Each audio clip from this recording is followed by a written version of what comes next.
കേസിന്റെ തുടക്കം ഇങ്ങനെയാണ് കേട്ടല്ലോ. വ്യക്തിപരമായ പ്രതികാരം. അതിനുമപ്പുറത്തേക്ക് കേസിന് എന്ത് രാഷ്ട്രീയ മാനമാണുള്ളത്? P R Sivasankar.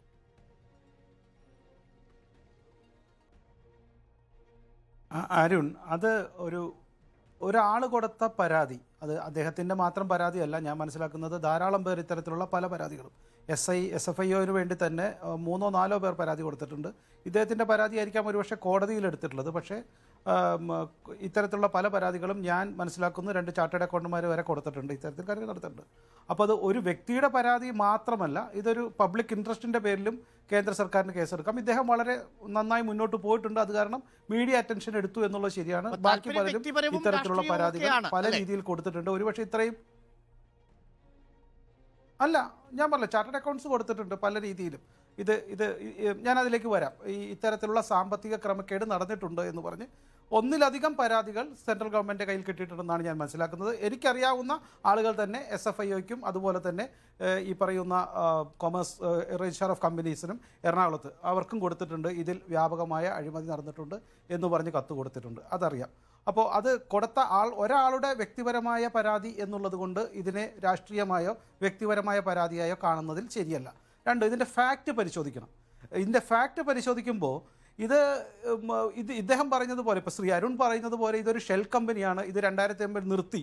നമുക്കറിയാം 3,82,000 ഷെൽ കമ്പനികൾ ഇന്ത്യയിൽ ഉണ്ടായിരുന്നുവെന്നും അവയെല്ലാം നിർത്തിയതിന് ശേഷവും അതിലെ പല കമ്പനികൾക്കെതിരെയും പല ഘട്ടത്തിൽ അന്വേഷണം വന്നപ്പോൾ ഇത്തരത്തിലുള്ള ഷെൽ കമ്പനികൾ മുഖാന്തരം പണം വെളുപ്പിച്ചിട്ടുണ്ടെന്ന് മനസ്സിലാക്കിയിട്ട് കേരളത്തിലെ തന്നെ പ്രമുഖരായ പല ജുവല്ലറി ഉടമകൾക്കെതിരെയും അതുപോലെ തന്നെ മറ്റു പല ഉടമകൾക്കെതിരെയും കേസുകൾ നടന്നിട്ടുണ്ട്. ഈ ഷെൽ കമ്പനികളെ ക്ലോസ് ചെയ്യേണ്ടി വന്നിട്ടുണ്ട്. ചിലർക്ക് അത് പണമടച്ച് ക്ലീൻ ചിറ്റ് മേടിക്കേണ്ടി വന്നിട്ടുണ്ട്. ടാക്സ്, വലിയ രീതിയിലുള്ള ടാക്സ് ഒക്കെ ചെയ്തിട്ടുണ്ട്. ഇത് ചർച്ചയാവുന്നത് ഇതിൻ്റെ മുൻപിൽ ഒരു രാഷ്ട്രീയം പ്രേരിതമെന്ന് പറയാനൊക്കെ സാധ്യത. ഈ എക്സാലോജിക്കിൻ്റെ ഉടമയ്ക്ക് ഒരു മുഖ്യമന്ത്രിയുമായിട്ടുള്ള ബന്ധം, അല്ലെങ്കിൽ അവരുടെ പിതാവ് ഒരു മന്ത്രിയായതുകൊണ്ട് കേരളത്തിലെ ഒരു പ്രധാനപ്പെട്ട നേതാവായതുകൊണ്ടുള്ള കാര്യമാണ് ഇത്രയേറെ ചർച്ച വന്നത്. ഇതിലും നേരത്തെ നിങ്ങൾ സൂചിപ്പിച്ചതുപോലെ റോങ്ഫുൾ ഇൻകം മാത്രമല്ല, ഇൻഫ്ലേറ്റഡ് ഇൻകവും ഇതിൽ പലതവണ കാണിച്ചിട്ടുണ്ട്. അത് 2 പേരും കാണിച്ചിട്ടുണ്ട്. അത് CMRലും കാണിച്ചിട്ടുണ്ട്, എക്സ്ട്രാലോജിക്കും കാണിച്ചിട്ടുണ്ട് എന്ന് അതിൻ്റെ കേസ് നാളുവഴികളിൽ നമ്മൾ ഒരുപാട് ചർച്ച ചെയ്തതാണ്. ഇവിടെ ഞാൻ മനസ്സിലാക്കുന്ന പ്രശ്നം ഇതിനേക്കാളൊക്കെ ഉപരി അരുൺ വലിയ കാര്യമായിട്ട് പറഞ്ഞല്ലോ. പി ആർ ശിവശങ്കർ, എൻ്റെ കയ്യിലില്ല.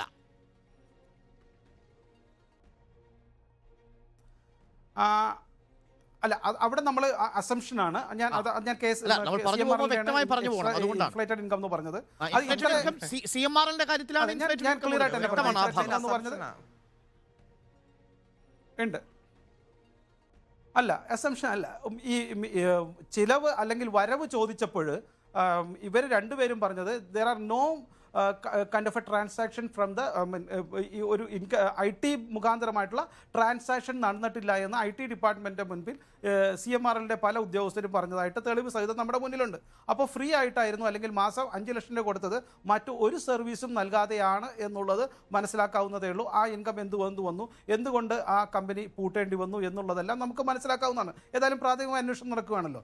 ഇവിടെ ഞാൻ ഇതിനേക്കാളൊക്കെ വളരെ സീരിയസ് ആയിട്ട് കാണുന്ന മറ്റൊരു കാര്യം, KSIDC ഇപ്പോൾ പറയുന്നത് കത്തയച്ചിട്ടില്ല എന്നാണ് കമ്പനി ഓഫ് രജിസ്ട്രാർ ആക്ടിൻ്റെ പ്രകാരം പറയുന്നത്.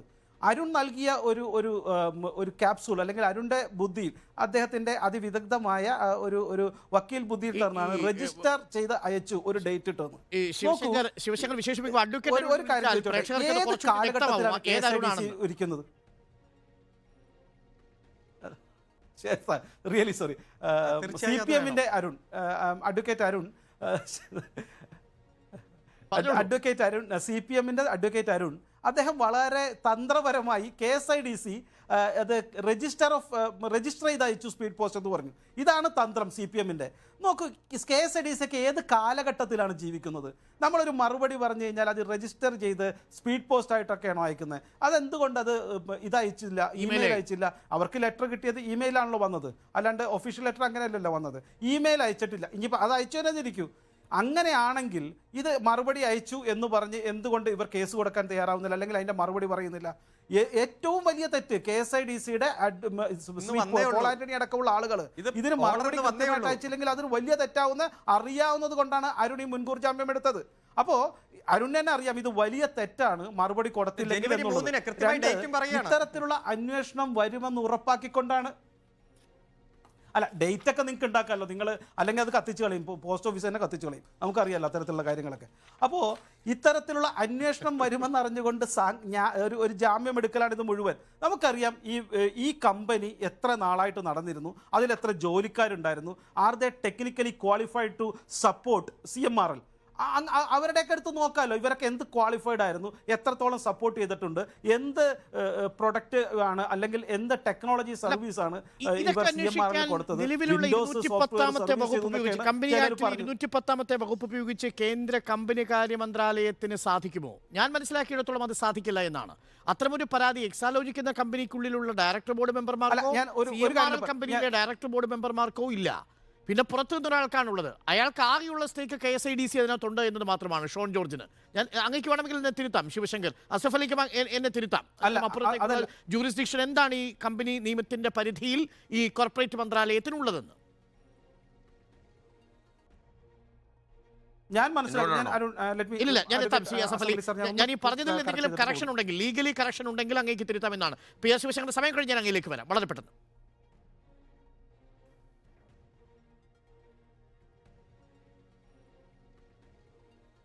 ശിവശങ്കർ തുടരാം.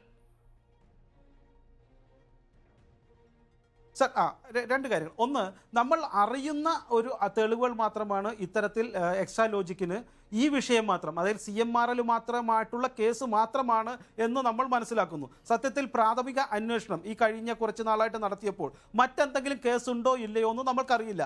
ഞാൻ മനസ്സിലാക്കുന്നത് കുറച്ചുകൂടി ഡീപ്പായിട്ടുള്ള കേസുകളുണ്ട്. അത് സ്പ്രിംഗ്ലറുമായിട്ട് ബന്ധപ്പെട്ട ചില പേയ്മെൻറ്റ് പോലും ഇതിൽ വന്നിട്ടുണ്ട് എന്ന് വ്യാപകമായ ആരോപണമുണ്ട്. അതിൻ്റെ ഭാഗമായിട്ടാണ് SFIO, കാരണം ഇത് ഈ പറഞ്ഞ 1-2 കോടി രൂപയുടെ അന്വേഷണം ഈ സീരിയസ് ഫ്രോഡ് ഇൻവെസ്റ്റിഗേഷൻ ഏജൻസി നടത്തില്ല.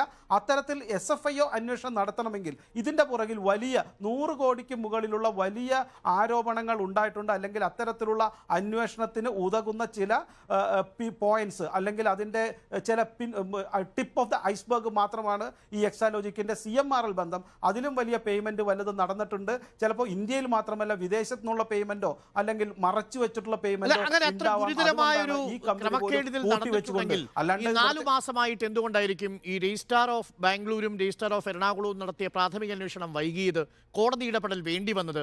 എന്നിട്ടും എന്തുകൊണ്ടായിരിക്കും കമ്പനി നിയമം 212 പ്രകാരം ഈ സീരിയസ് ഇൻവെസ്റ്റിഗേഷൻ, ഈ ഫ്രോഡ് ഇൻവെസ്റ്റിഗേഷനിലേക്ക് പോകാതെ ഇത് 210 പ്രകാരം അന്വേഷിച്ചാൽ മതി എന്ന നിലപാടിലേക്ക് എത്തിയത്?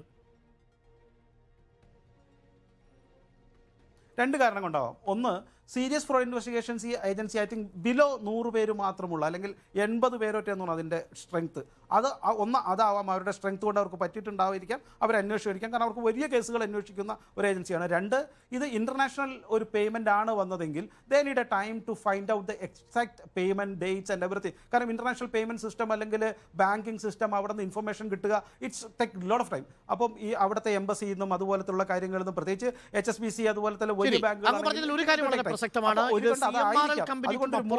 മറ്റു ചില ഇടപാടുകളും ഈ എക്സാലോജിക് എന്ന കമ്പനി നടത്തിയിട്ടുണ്ടെന്നും ആ ഇടപാടിനെ കുറിച്ചുള്ള ദുരൂഹത കൂടി ഈ രജിസ്ട്രാർ ഓഫ് കമ്പനീസ് ബാംഗ്ലൂരു കണ്ടെത്തിയിട്ടുണ്ടാവാം എന്ന നിരീക്ഷണം വളരെ പ്രസക്തമാണ്. അതിലാണ് എനിക്കിനി അരുൺകുമാറിന്റെ പ്രതികരണം വേണ്ടത്. അതിനു മുമ്പ് ഒരു കാര്യം കൂടി ചോദിച്ച് ഞാൻ അസഫ് അലിയിലേക്ക് പോകാം. ശ്രീ ശിവശങ്കർ, ഈ 4 മാസത്തെ കാലയളവ് എന്തിനാണ്?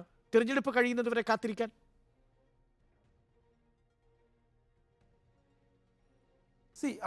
അത് ചോദ്യം പ്രസക്തമാണ്. പക്ഷേ അത് ചിലപ്പോൾ കമ്പനി നിയമപ്രകാരം അല്ലെങ്കിൽ ഇവർക്ക് ഈ 4 പേർക്ക് എത്രത്തോളം, കേരളത്തിലുള്ള ആളുകളല്ല, അവരുടെ ഡെപ്യൂട്ടി റീജിയണൽ ഓഫ് ബാംഗ്ലൂരും പോണ്ടിച്ചേരിയും ഒക്കെയാണ് ഈ 3 പേരും. അവർക്കെല്ലാം അതിൻ്റെ ഉത്തരവാദിത്വം ഉണ്ടാകാം. May be they ask liberal time. 2018 പൂട്ടിപ്പോയ ഒരു കമ്പനിയാണ് ഈ പറയുന്ന എക്സാലോജിക് എന്ന കമ്പനി. ആ കമ്പനിയുടെ രേഖകളും ഡോക്യുമെന്റുകളും വിളിച്ചു വരുത്തുക എന്നതാണല്ലോ ഈ ഇൻസ്പെക്ടർമാരിൽ കർത്തവ്യമായിരിക്കുന്ന ചുമതല. ആ വിളിച്ചു വരുത്തിയതിന് ശേഷമുള്ള അന്വേഷണമാണ്. ഇതെല്ലാം ഓൺലൈനിൽ പലതും കിട്ടുന്നതുമാണ്. അപ്പോൾ ഈ 4 മാസം എന്ന് പറയുന്ന ദൈർഘ്യത്തിന് പിന്നിൽ ഒരു താല്പര്യമുണ്ട് എന്നതാണ് പ്രതിപക്ഷത്തിന്റെ, ഈ കേസിൽ പ്രതിപക്ഷത്ത് നിൽക്കുന്ന ഭരണപക്ഷത്തിന്റെ തിരിച്ചായിക്കൂടെ അരുൺ? ഞങ്ങൾക്കത് രാഷ്ട്രീയ ആരോപണം ഉണ്ടെങ്കിൽ ഞങ്ങൾ അതിനു മുമ്പ് വിളിച്ച് വീണ വിജയൻ ആരെങ്കിലും വിളിച്ച് ചോദ്യം ചെയ്ത് ഒരു മീഡിയ അറ്റൻഷൻ ഗെയിൻ ഉണ്ടാക്കാനാണല്ലോ. പക്ഷേ കേസ് ക്ലോസ് ചെയ്യില്ല, റിപ്പോർട്ട് ഉണ്ടാക്കില്ല. പകരം നിങ്ങൾക്ക് പറയാം, ദാ അന്വേഷണം നേരിടുന്നു, വിളിച്ചു വരുത്തിയിരിക്കുന്നു. അല്ല, വീണ കേസ് വിജയൻ ഇതാ കേസ് ക്ലോസ് ചോദ്യമുനയിൽ നിൽക്കുന്നു. കേസ് ഇതൊക്കെ ക്ലോസ് തലക്കെട്ടുകളായി വരും. കേസ് ഞങ്ങൾ ക്ലോസ് തന്നെ ചെയ്യലല്ലേ തലക്കെട്ടിടും. കുറച്ചും കൂടെ നല്ലത്? അല്ല, ക്ലോസ് ചെയ്യല്ലേ കുറച്ചും കൂടെ നല്ലത്. ഞങ്ങളെ സംബന്ധിച്ചിടത്തോളം ഇന്ന് ഈ സെൻട്രൽ ഇലക്ഷൻ അല്ലെങ്കിൽ ലോക്സഭാ ഇലക്ഷൻ ഏറ്റവും വളരെ ക്രിട്ടിക്കലാണ് എന്നുള്ളത് കൊണ്ട് കേരളത്തിൽ പ്രത്യേകിച്ചും ഞങ്ങൾക്ക് അത്തരത്തിലുള്ള ഒരു ഫൈനൽ ഒരു ജഡ്ജ്മെന്റ് ഉണ്ടാക്കുകയല്ലേ ഒരു കേന്ദ്രഭരണ ഏജൻസിയെ കുറിച്ച് കുറച്ചും കൂടെ നല്ലത് അങ്ങനെ ഉണ്ടെങ്കിൽ. അപ്പോൾ ശരി. എന്തുകൊണ്ട് അങ്ങനെ ആയിക്കൂടാ? പക്ഷെ രണ്ട് അതാണ് പ്രശ്നമുണ്ട്. 50-50 അതാണിപ്പോൾ ആണ്. It's CPM maybe the എടുത്തിരിക്കുന്നത്.